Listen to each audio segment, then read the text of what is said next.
Hi everyone, আমার মেয়ের style দেখেছো? দিনে দিনে ওর স্টাইল বেড়ে গেছে। যবের থেকে ওর মডেলিংয়ের ছবি বেরিয়েছে অ্যামাজনে, তবের থেকে ওর স্টাইলও বেড়ে গেছে। আর রাই তো এখন মডেলিংও করছে, তো সেসব ব্যাপারে পরে কথা বলবো। তো চলো, আজকে দেখতেই পাচ্ছ আমি আর শুভ বেরিয়ে গেছি। আজ আমরা চলে গেছি হচ্ছে কালীঘাটে। তোমরা জানোই যে আমি আমার শ্রীরামপুরের বাড়িতে এই লাস্ট 3 বছর হলো কালী পুজো শুরু করেছি। আর আজ আমি প্রত্যেক বছর আমার মাকে কোনো না কোনো গিফট দেওয়ার চেষ্টা করে থাকি, মানে উপহার দেওয়ার চেষ্টা করে থাকি। তো এবারে ঠিক করেছি আমি আমার মাকে, মানে আমার মা কালীকে 54 প্রদীপ আর খাড়া আর চাঁদমালা দেবো।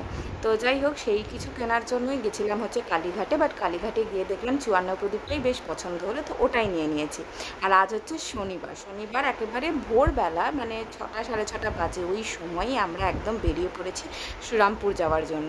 দেখছো, ওই জন্য একদম সাজুগুজু করে নিয়ে জাস্ট জামাটা পরেছি আর চুলটা আঁচড়িয়েছি, ব্যাস বেরিয়ে পড়েছি শ্রীরামপুর যাওয়ার জন্য। গাড়িতে উঠে পড়েছি। আজকে কিন্তু আমার বড়মশাই আর ড্রাইভিং সিটে নেই। আজকে আমরা ওলা করে যাচ্ছি, বিকজ আমার ওখানে মানে আমার বাপের বাড়িতে না পার্কিংয়ের খুব অসুবিধা আছে, গাড়ি রাখার খুব একটা জায়গা নেই। তাছাড়া আমাদের গাড়িটাও গেছে সার্ভিসিংয়ে। তো সেখানে গিয়েই রাই সেজে ফেলেছে হচ্ছে হ্যালোউইনের সাজ, দেখতেই পাচ্ছ। শনিবার হ্যালোউইন ছিল না, বাট শনিবারই ওকে সাজিয়ে ফেলেছিলাম হচ্ছে হ্যালোউইন। ও গিয়ে ওর দাদু দিদাকে হ্যালোউইনের সাজ দেখিয়ে নিয়েছে আর খুব এনজয় করছিল সাজটা সেজে। আর একদম ও কিন্তু হ্যালোউইনের সাজটা একবারের জন্য কিন্তু নষ্ট করার চেষ্টা করেনি। যতক্ষণ সেজেছিল ততক্ষণ ও সাজটাকে এনজয় করেছে আর সবাইকে ভয় দেখিয়েছিল। তো যাই হোক, বিকেলবেলা মানে শনিবার বিকেলবেলাতে আমি আর শুভ চলে গেছিলাম। এবছর যেহেতু আমি আমার বুটিকের বিজনেস শুরু করেছি, তো তাই জন্য এবছর আমি আমার বুটিক থেকে একটা শাড়ি মাকে পরিয়েছিলাম। তো সেই শাড়িটা দিতেই আমি আমাদের ওখানের পটুয়াপাড়াতে গেছিলাম, মানে যেখানে আমি ঠাকুর বানাতে দিয়েছিলাম। তো এবারে আমরা ওখান থেকে মানে যে শাড়িটা পরাবো সেটা দিয়ে আমরা বেরিয়ে পড়লাম হচ্ছে চাঁদমালা আর খাড়াটা কেনার জন্য। তো সেই জন্য আমি শ্রীরামপুরের আমাদের যে চেনা পরিচিত পেতল কাঁসার দোকান আছে, তো সেখানেই গেছিলাম। আর রবিবার 19 অক্টোবর আমার বার্থডে ছিল, তো যার জন্য রাত 12টা বাজতে না বাজতেই শুভ ওই কেকটা নিয়ে এসেছিলো। তারপর সেই কেকটা যথারীতি কাটার মানে আমি কেটেছিলাম, আর সেটা আমার কাটার আগেই আমার মেয়ে আমার হয়ে সেই কেকটা কেটে ফেলেছিল। কেকটা কিন্তু বেশ ভালো খেতে ছিল, বাট কোয়ান্টিটি খুব কম ছিল যেহেতু অর্ডার করে এনেছিল। আর এই যে ভিডিও ক্লিপিংসটা দেখছো, এটা হচ্ছে রবিবার আমার বার্থডের দিন।